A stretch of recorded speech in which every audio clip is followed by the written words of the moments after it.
Good day, class. Our topic for today is the parabola with vertex of h and k.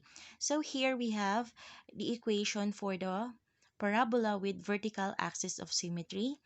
So the equation is x minus h squared is equal to 4p times y minus k.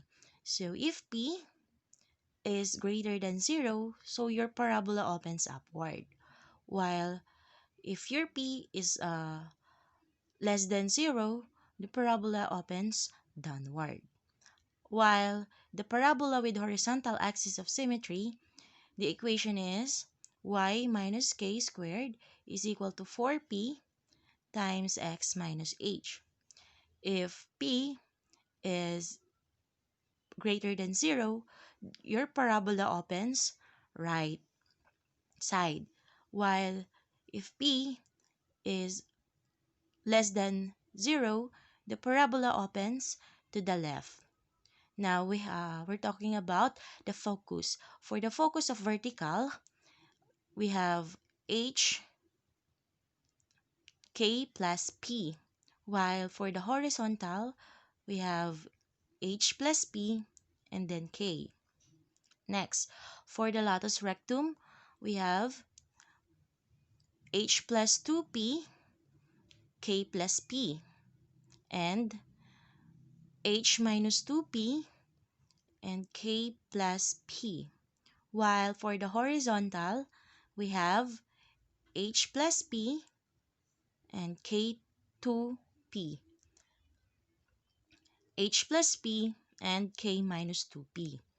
Next is for the axis of symmetry, or we also known as the principal axis. For the vertical, x is equal to h, while for the horizontal, y is equal to k. Next is for directrix.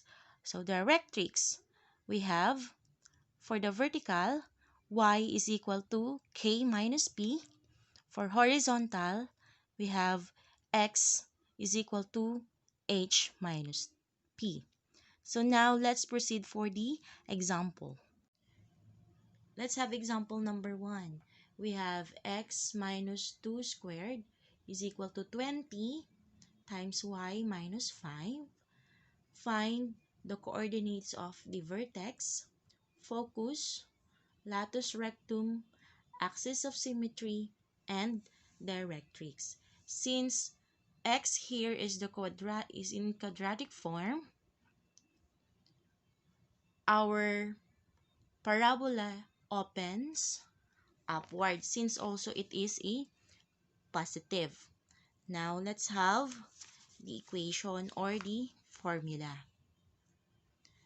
So our formula for the upward or for the vertical is x minus h squared is equal to 4p times y minus k.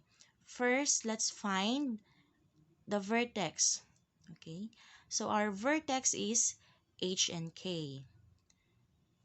Okay, so our h is here is -2. Once you nilabas mo siya from negative, it will become positive. And then for your k, since here is negative, pag nilabas mo siya, magiging positive siya ngayon. So our vertex now is positive 2 and 5. Next, find the focus. So how to find the focus? So here we have the formula. So h and then k plus p. Now, hindi pa natin alam kung ano yung p natin. So first, let's find p. Okay? First, kunin natin si 4p dito sa ating formula. Next is yung 20 doon. Okay? Sa position na yon. Then, para maiwan si p, we need to divide both sides by 4. Cancel. So, our p is 20 divided by 4 is equal to 5. Okay? So, lagay na natin dito 5. Now, paano yung focus natin ngayon? So, si focus is H. So, ano yung H natin? Ang H natin ay positive 2. Next, paano kunin ngayon si K natin? So, K plus P. So, ano yung K natin? So, it's 5. So, 5. Then, i-add down natin siya doon sa nakuha nating P, which is also 5. So, our focus is 2 and 10. Nasundan? Okay? Next, let's find the latus rectum. So, our latus rectum daw, we have H plus 2P, K plus P, and then H minus 2P, and K plus P. So, gamit itong ating equation na to, itong formula na to, ita-transfer lang natin yung mga values na nakuha natin. Okay? For H, we have 2 plus 2. RP is 5. Okay? Next. K is 5 plus our P, which is 5. Next, we have H is 2. Ililess down natin siya kay 2P. Okay. Next, K plus P. So, our K is 5 plus 5. Now, simplify na natin siya. So, 2 times 5 is 10. Okay. Plus 2 is equal to 12. Next, 5 plus 5 is equal to 10. Okay, yan yung una nating coordinates.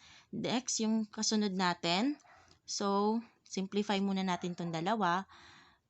Negative 2 times 5 is equal to negative 10.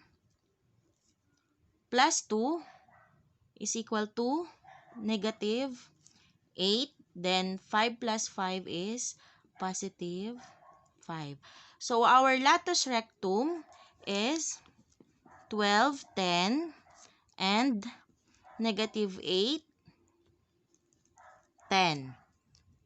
Nasundan? Okay, next. Find the axis of symmetry. So, paano naman natin kukunin si axis of symmetry? Okay, si ating axis of symmetry, which is yung x daw natin is equal to h. So, ano nga ba yung h natin? So, ang ating axis of symmetry, which is our h, is equal to 2. Okay, next. Find the directrix. So, paano nga ba natin kukunin sa directrix? For the directrix naman, so we have y is equal to k minus p. Ano nga ba yung k natin? So, yung k natin is 5. Tapos, yung ating p ay 5 din. So, the operation is minus. So, 5 minus 5 is equal to 0. So, our directrix is y is equal to 0. Again, so we have for the vertex, we have 2 and 5. For our focus, we have the coordinates of 2 and 10. For the latus rectum, we have the coordinates 12 and 10, negative 8 and 10. And our axis of symmetry, x is equal to 2, and our directrix is y is equal to 0. Now, let's graph this equation. Okay, first, let's plot our vertex. So, our vertex is positive 2 and also positive 5. So, here, sa tapat ng 2 at saka ng 5. So, dito. Yan ang ating vertex. Next is our focus. Ang ating focus daw ay 2, positive 2, at saka positive 10. So, our focus is here. Next, yung ating latus rectum. Okay, ang ating latus rectum daw, positive 12 at saka positive 10. So, positive 12 at saka positive 10. So, dito siya. Next, negative 8 at saka positive 10. So, negative 8, positive 10. So, dito siya. Okay? Pag kinonect na natin yung mga yan, makakabuo na tayo ng parabola. So, ito ngayon yung ating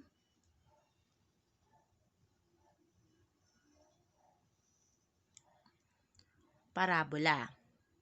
Focus. Next, ang ating axis of symmetry. Si axis of symmetry po is a line passing through your focus and also your vertex. Okay? So, ang ating axis of symmetry is, eto po siya, nasa positive 2 po siya. Kita ba? I think hindi. Okay. So, yan po yun. Next, ang ating namang directrix ay nasa 0 or nasa line. So, our directrix is andito.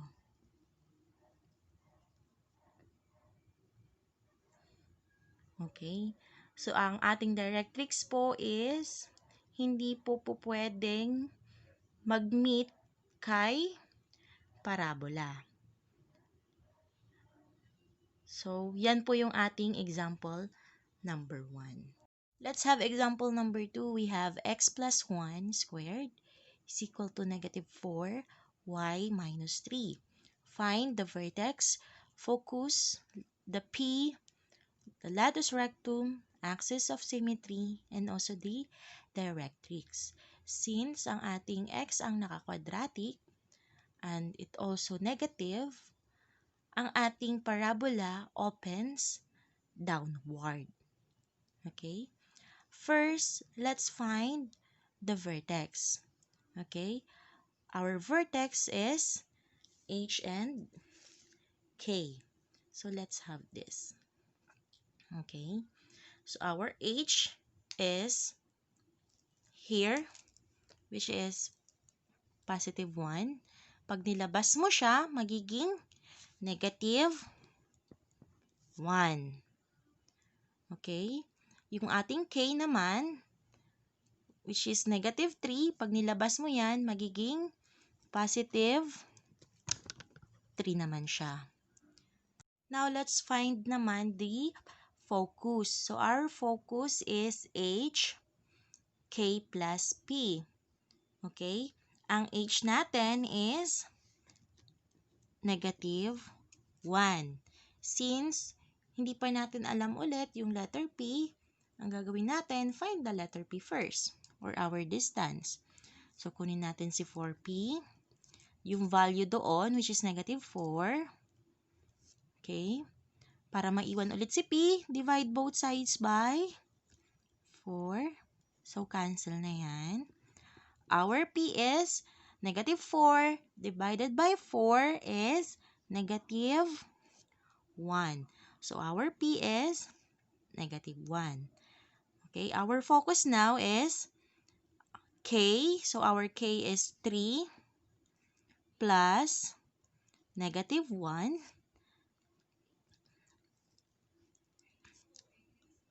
So, pag sinimplify natin yan, 3 plus negative 1 is equal to positive 2. So, our focus is negative 1 at saka 2. Next, find the latus rectum. Okay? So, meron naman na tayong mga values dyan. Ita-transfer lang natin dito sa ating formula. Okay? So, we have h is negative 1 plus 2 at saka yung p natin which is negative 1.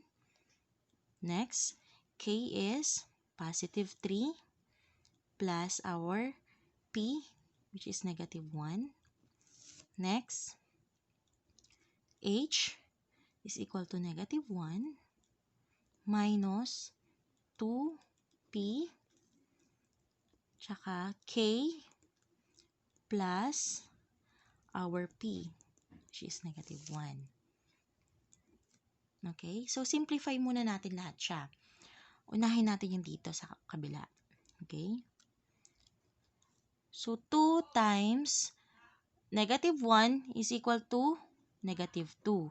So, negative 2 plus negative 1 is equal to negative 3. Next, negative 3 plus negative 1 is equal to positive 2. Next, simplify natin ulit to. Negative 2 times negative 1 is equal to positive 2. Positive 2 minus 1 is equal to positive 1. Then, 3 plus negative 1 is equal to positive 2. So, our latus rectum is negative 3, 2, at saka 1 and 2. Sulat na natin siya dito ngayon. Negative 3, 2, at saka 1 and 2. Next, our axis of symmetry. So, x is equal to h. So, our axis of symmetry is, ang h ay negative 1. Okay.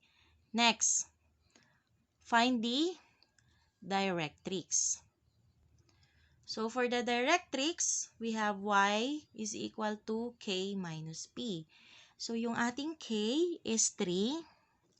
Ang ating p ay negative 1. So, magiging 3 plus 1 kasi negative and then negative, magiging positive yan. So, 3 plus 1 is equal to 4. So, our y or our directrix daw ay is equal to 4. Now, let's graph this equation. Okay, now, first, let's graph the vertex. So, our vertex is negative 1 at saka 3. So, negative 1, sa tapat ng negative 1 at saka negative 3. Dito siya. Next, our focus. So, our focus is negative 1 at saka 2. Ito siya. Next, our latus rectum. So, we have negative 3 and then positive 2. Negative 3, positive 2. Dito siya. Next, 1, positive 1, at saka positive 2. So, dito siya. Okay? Pag kinonect na natin yan, makaka-form tayo ng parabola. Okay? Next, ang ating axis of symmetry daw ay sa negative 1. Katulad ng sinabi ko nga, ang axis of symmetry po is passing through our vertex and also our focus. So, ito ang ating vertex. I mean, axis of symmetry.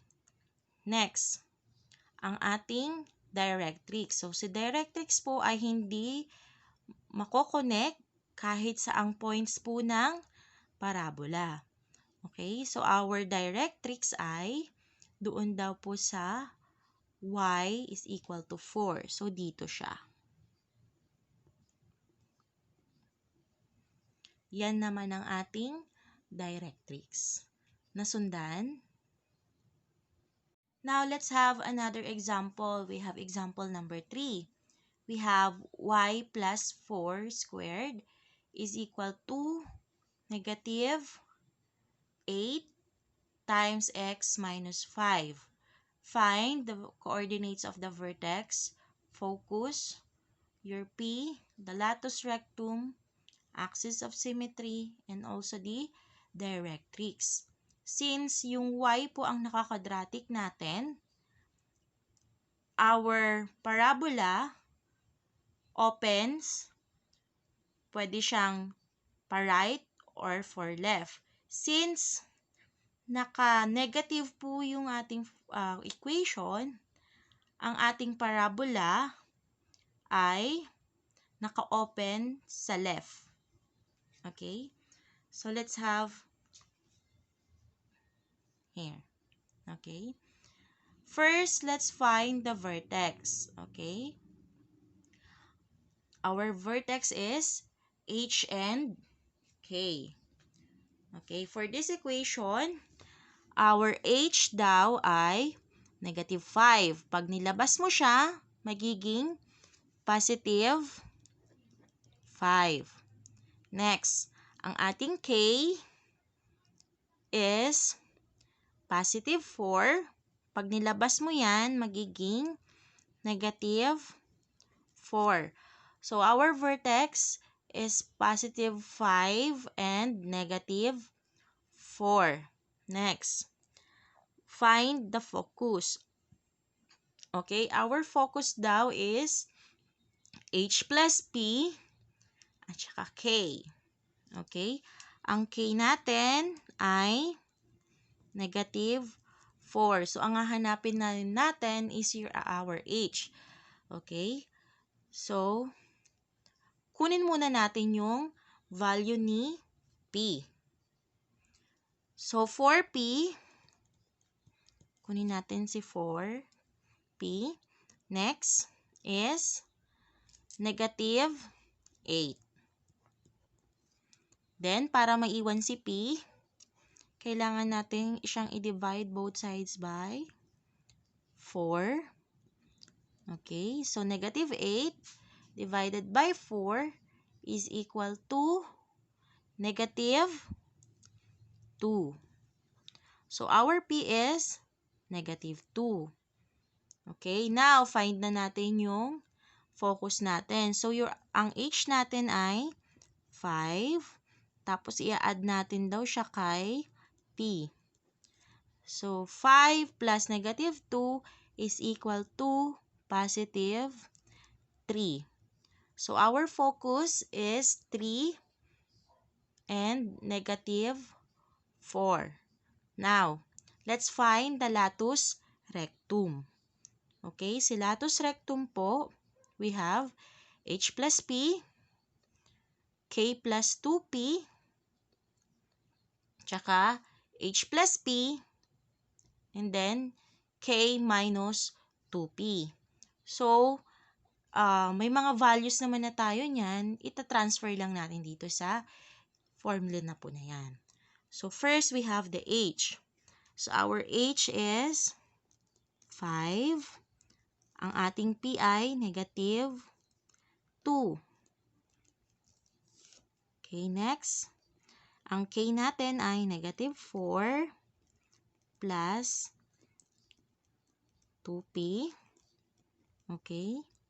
Next, 5, our H plus P. Okay, tapos yung K natin, negative 4 minus 2 tsaka yung P natin, which is 2 din. Okay. First, simplify muna natin. Okay? Dito muna tayo. 5 plus negative 2 is positive 3. Okay. Yan na yung isa nating coordinate. Next. 2 times or positive 2 times negative 2 is equal to negative 4. So, negative 4 plus negative 4 is equal to negative 8. Ayan ang isang coordinate natin. Next, yung pangalawa. So, 5 minus 2, sorry. Okay. Is equal to 3. Okay, simplify natin to. Negative 2 times negative 2 is equal to positive 4. Positive 4 minus 4 is equal to 0. So, our latus rectum is 3, negative 8, tsaka 3, tsaka 0. So, rewrite na natin siya ngayon. So, ating latus rectum ay 3, negative 8, tsaka 3 and 0. Now, let's find the axis of symmetry. Okay, our axis of symmetry naman, okay, so y is equal to k. So, our k is negative 4. Okay, next, find the directrix. So, our directrix daw, which is h minus p. So, our h is 5 and our p is negative 2. So, negative, magiging positive po yan. So, magiging 5 plus 2 is equal to 7. So, our directrix is x is equal to 7. Now, let's graph this equation. Okay, now let's graph the equation. First, plot the points muna natin yung ating vertex. So, our vertex is positive 5 at saka negative 4. So, positive 5 tsaka negative 4. So, dito siya. Next, our focus. So, our focus is positive 3 at saka negative 4. Positive 3, then negative 4. So, dito siya. Okay. Focus, vertex. Okay. Next, our latus rectum. So, our latus rectum po, we have 3 tsaka negative 8. So, positive 3 at saka negative 8. Dito yon. At saka 3, 0. So, dito siya. Okay. Pag kinonect na natin, okay, itong mga points na to, makaka-form tayo ngayon ng parabola. Okay? Next is our axis of symmetry. So, axis of symmetry, passing through our vertex and also the focus. So, our axis of symmetry, nasa negative 4 po siya. Ito po yung linya. Okay? Next, our directrix. So, again, directrix po, hindi po pwedeng kumonek sa ating parabola. Okay? So, our directrix po ay x is equal to 7. So, ang ating directrix po ay nandito.